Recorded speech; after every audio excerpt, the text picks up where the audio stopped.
नमस्कार, NTV news में आपका स्वागत है। मैं हूं साक्षी। पेश है आज की प्रमुख हलचल। 14 जुलाई को सांसद रीति पाठक द्वारा रीवा सीधी सिगरौली रेलवे लाइन निर्माण की प्रगति की विस्तृत समीक्षा की गई। सांसद श्रीमती पाठक ने कहा कि रीवा सीधी सिगरौली रेलवे परियोजना जिले के विकास एवं प्रगति के लिए महत्वपूर्ण परियोजना है। इस परियोजना के कार्यों को गति देने के लिए सभी संबंधित विभाग आपसी समन्वय से कार्य करें। जो भी कठिनाइयां आ रही हों उनका आपसी समन्वय स्थापित करते हुए निराकरण करें। सांसद ने कहा कि रीवा सीधी सिगरौली रेल लाइन कार्य अतिशीघ्र पूर्ण हो। भू अर्जन का कार्य शीघ्रता से पूर्ण कर जमीन की रेलवे विभाग को हस्तांतरित की जाए, जिससे कार्य को पूर्ण किया जा सके। इसके साथ ही छूटे हुए रकबों के भू अर्जन के कार्य में प्रगति लाएं। विवादित रकबों के संबंध में बस स्थिति स्पष्ट करते हुए विवादों को निराकृत कराएं। उन्होंने कहा कि रेलवे लाइन प्रोजेक्ट के लिए बजट का अभाव नहीं है। रेलवे लाइन निर्माण समय सीमा में कार्य पूर्ण करने के लिए सभी संबंधित विभागों को आपसी समन्वय स्थापित कर नियमित संवाद बनाकर एक टीम की तरह कार्य करने की आवश्यकता है। रेल लाइन का कार्य समय से पूर्ण करना हम सभी की जिम्मेदारी है। उन्होंने कहा कि यह कोशिश की जाए कि रेलवे लाइन के निर्माण का कार्य अनावश्यक रूप से बाधित नहीं हो। इस कार्य में बाधा पहुंचाने वाले लोगों को इसके महत्व के विषय में समझाइश दी जाए। आवश्यकता पड़ने पर ऐसे व्यक्तियों के विरुद्ध वैधानिक कार्यवाही भी की जाए। उन्होंने इस कार्य में पुलिस विभाग को भी आवश्यक सहयोग प्रदान करने के लिए कहा है। इस अवसर पर सांसद ने रेलवे के अधिकारियों से रेलवे लाइन निर्माण के साथ साथ रेलवे सुरंग निर्माण, पुल निर्माण तथा स्टेशन निर्माण आदि के प्रगति की भी समीक्षा की गई। सांसद द्वारा NH 39 अंतर्गत सीधी सिगरौली सड़क निर्माण कार्य के प्रगति की समीक्षा की गई। सड़क निर्माण की गति धीमी होने पर सांसद ने अप्रसन्नता व्यक्त की तथा निर्माण एजेंसी को संसाधन बढ़ाते हुए कार्य में गति लाने के निर्देश दिए। सांसद ने कहा कि सर्वप्रथम प्राथमिकता के आधार पर सीधी से बहरी तक 2 लेन के निर्माण कार्य को पूर्ण करें। सड़कों में जहां भी गड्ढे हैं तथा दुर्घटना की संभावना है उसे दुरुस्त करें। उन्होंने कहा कि यह परियोजना पहले से ही देर से चल रही है, इसमें अब किसी भी प्रकार की लापरवाही स्वीकार नहीं की जाएगी। सांसद द्वारा सोन नदी पर निर्माणाधीन जोगदहा तथा नगजर पुल की समीक्षा करते हुए कार्य में गति लाने के निर्देश दिए गए।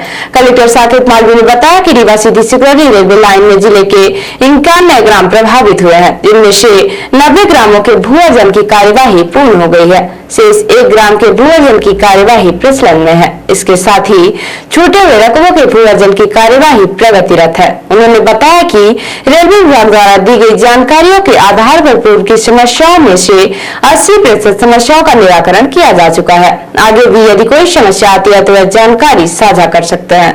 कलेक्टर श्री मालवीय ने कहा कि ऐसी जमीन जिसका अर्जन किया जा चुका है उस पर कार्य को रोकने का अधिकार किसी भी व्यक्ति को नहीं है। उन्होंने समस्त उपखंड अधिकारियों को ऐसे व्यक्तियों के विरुद्ध नियमानुसार कार्यवाही करने के निर्देश दिए हैं। पुलिस अधीक्षक डॉक्टर रविंद्र वर्मा ने आश्वस्त किया है कि रेलवे परियोजना के कार्य के सुचारू संचालन के लिए पुलिस प्रशासन द्वारा आवश्यक सहयोग प्रदान किया जाएगा। 14 जुलाई को सांसद रीति पाठक की अध्यक्षता में कलेक्ट्रेट सभागार में जिला सड़क सुरक्षा समिति की बैठक का आयोजन किया गया। सांसद श्रीमती पाठक ने कहा कि जीवन की सुरक्षा के लिए यातायात नियमों का पालन करना हम सभी के लिए आवश्यक है। हमारी थोड़ी सी लापरवाही से हम प्रतिवर्ष सड़क दुर्घटनाओं में कई अपनों को खो देते हैं। इन दुर्घटनाओं एवं जन हानियों को रोकने के लिए लोगों को यातायात नियमों के प्रति जागरूक किया जाना आवश्यक है। सांसद ने जन जागरूकता अभियान के साथ साथ नियमों का उल्लंघन करने वालों के विरुद्ध दंडात्मक कार्यवाही करने के भी निर्देश दिए हैं। सांसद ने दोपहिया वाहनों में हेलमेट लगाने तथा 4 पहिया वाहनों में अनिवार्य रूप से सीट बेल्ट लगाने का अभियान चलाने के निर्देश दिए हैं। कलेक्टर साकेत मालवीय ने जिले के विभिन्न मार्गों में जिला पुलिस द्वारा अनुशंसित सभी ब्लैक स्पॉट स्थानों पर दुर्घटनाओं में कमी लाने के लिए यातायात विभाग तथा सड़क निर्माण एजेंसियों को भ्रमण कर आवश्यक सुधार कार्य करने के निर्देश दिए हैं। ऐसे स्थानों में गति नियंत्रण के लिए अवरोधक लगाने, यातायात चिन्ह लगाने, मार्गों में आवश्यक सुधार करने तथा विजिबिलिटी को बढ़ाने के लिए आवश्यक कार्यवाही की जाए। राष्ट्रीय राजमार्ग से सीधे जुड़ रहे मार्गों में अनिवार्य रूप से गति अवरोधक बनाया जाए। कलेक्टर ने सीधी से पटपरा मार्ग में प्राथमिकता से आवश्यक सुधार कार्य करने तथा विजिबिलिटी बढ़ाने के निर्देश दिए हैं। उन्होंने समस्त निर्माण एजेंसियों को सड़कों में आवश्यक मरम्मत एवं रखरखाव के कार्य सुनिश्चित करने के निर्देश दिए हैं। पुलिस अधीक्षक डॉक्टर रविंद्र वर्मा ने स्कूलों बसों में सेफ्टी मापदंडों के लिए विद्यालय संचालकों एवं वाहन मालिकों को निर्देशित किया है। शासन द्वारा जारी सुरक्षात्मक उपायों को नहीं अपनाने पर संबंधित के विरुद्ध कठोर कार्यवाही की जाएगी। उन्होंने कहा कि यातायात नियमों का उल्लंघन करने वालों के विरुद्ध कठोर वैधानिक कार्यवाही की जाएगी। बैठक में नगर पालिका क्षेत्रों में यातायात व्यवस्था के सुचारू संचालन के लिए सतत रूप से निगरानी रखने के निर्देश दिए गए हैं। सभी चिन्हित स्थानों में नो पार्किंग के बोर्ड लगाने के निर्देश दिए गए हैं। हाथ ठेला व्यापारियों को चिन्हित स्थानों में व्यवस्थित करने तथा यातायात को अवरुद्ध करने एवं निर्देशों का पालन नहीं करने पर कार्यवाही करने के निर्देश दिए हैं। इसके साथ ही बसों, ऑटो, भारी वाहनों की आकस्मिक जांच करने के निर्देश दिए गए हैं। सड़कों में पशुओं के आवारा घूमते पाए जाने पर उन्हें गौशालाओं में भेजने के निर्देश दिए गए हैं। पशुओं के सींग में रेडियम की पट्टी लगाने के लिए अभियान चलाया जाएगा, जिससे आवारा पशुओं के कारण सड़क दुर्घटनाओं में कमी लाई जा सकेगी। बैठक में जिला पंचायत अध्यक्ष मंजू सिंह, जनपद अध्यक्ष सीधी धर्मेंद्र सिंह परिहार, मुख्य कार्यपालन अधिकारी जिला पंचायत राहुल दोटे, उप संचालक संजय टाइगर रिजर्व हरिओम शर्मा, उपखंड अधिकारी शियावर आरपी त्रिपाठी, चुरहट शैलेश द्विवेदी, मझौली श्रेयस गोखले, कुशमियार के सिन्हा, क्षेत्रीय परिवहन अधिकारी आशुतोष सिंह, यातायात प्रभारी सहित संबंधित विभागीय अधिकारी एवं समिति के अन्य सदस्य उपस्थित रहे। सीधी जिले के रामपुर नगर पुलिस चौकी के खड्डी के अंतर्गत ग्राम धना के रहने वाले युवक शिवनाथ तिवारी उर्फ छोटे की मौत का सनसनीखेज मामला सामने आया है, जिसकी मौत के लिए मृतक के परिजनों ने उसके ही 5 दोस्तों पर उसकी हत्या करने का आरोप लगाया है। परिजनों का कहना है कि उसके पुत्र की हत्या उसके ही 5 दोस्तों ने शराब में जहर देकर की है। खड्डी चौकी के धना गाँव के रहने वाले युवक शिवनाथ तिवारी अपने करीबी दोस्तों राम नरेश रामाधार के बाद कृष्ण कुमार शुक्ला, चंद्रभान शुक्ला व एक अन्य युवक के साथ घूमने गया था, जहां पांचों ने मिलकर शराब पी थी। लेकिन मौके पर अचानक शिवनाथ की हालत बिगड़ने लगी। इसके बाद उसके 5 दोस्तों ने उसे घर के बगल में छोड़कर भाग गए। वहीं युवक के परिजनों ने शिवनाथ को नाजुक हालत में देखकर उसे तत्काल अस्पताल में भर्ती कराया, लेकिन देर रात युवक की इलाज के दौरान मौत हो गई। मामले में मृतक के परिजनों का आरोप है कि शिवनाथ के दोस्तों ने उसकी हत्या की है। पहले दोस्तों ने जमकर शराब पिलाई, जिसमें उन्होंने षड्यंत्र पूर्वक उसमें जहर मिला दिया। मृतक के परिजनों ने दोस्तों पर हत्या का आरोप लगाकर पुलिस में मामला दर्ज कराया है। मामले की पुलिस ने जांच पड़ताल शुरू कर दी है। पुलिस ने मृतक युवक का पोस्टमार्टम कराया है, जिसकी रिपोर्ट आने के बाद ये स्थिति स्पष्ट हो सकेगी। पुलिस आरोपियों से पूछताछ करने में जुटी हुई है।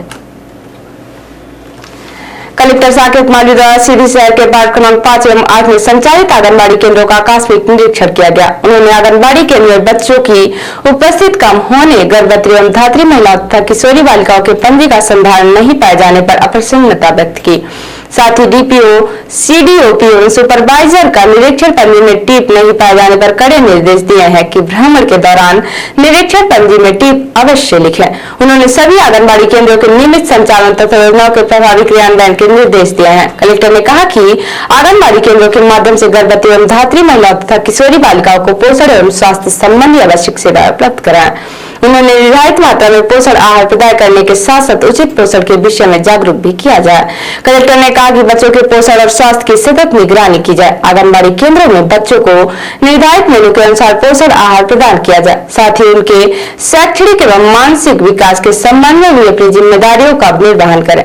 कलेक्टर ने कुपोषित बच्चों के संबंध में विशेष प्रयास करने के निर्देश दिए हैं। कलेक्टर ने कहा कि यदि कुपोषित बच्चों को अनिवार्य रूप से पोषण पुनर्वास केंद्रों में भर्ती कराए तथा उनका नियमित फॉलोअप भी किया जाए।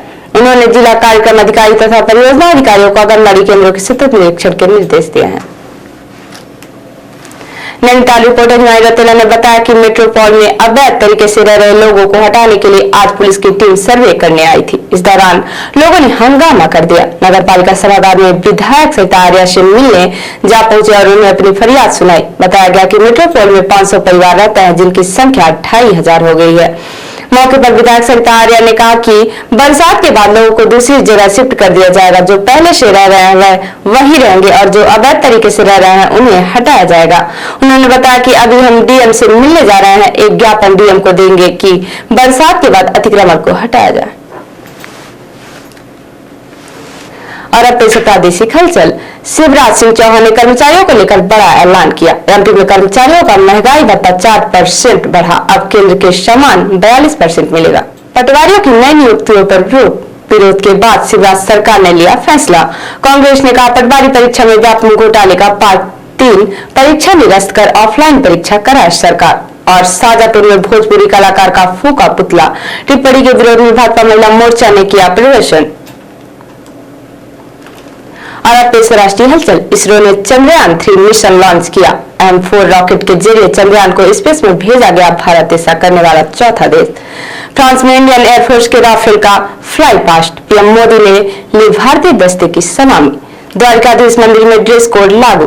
Bermuda mini top, mini skirt, night suit, frock और रिप्ड जींस में नहीं मिलेगी एंट्री। और शिवसेना के बागी विधायकों की अयोग्यता का मामला, सुप्रीम कोर्ट ने महाराष्ट्र विधानसभा स्पीकर को नोटिस दिया। तो ये थी आज की प्रमुख हलचल। नमस्कार।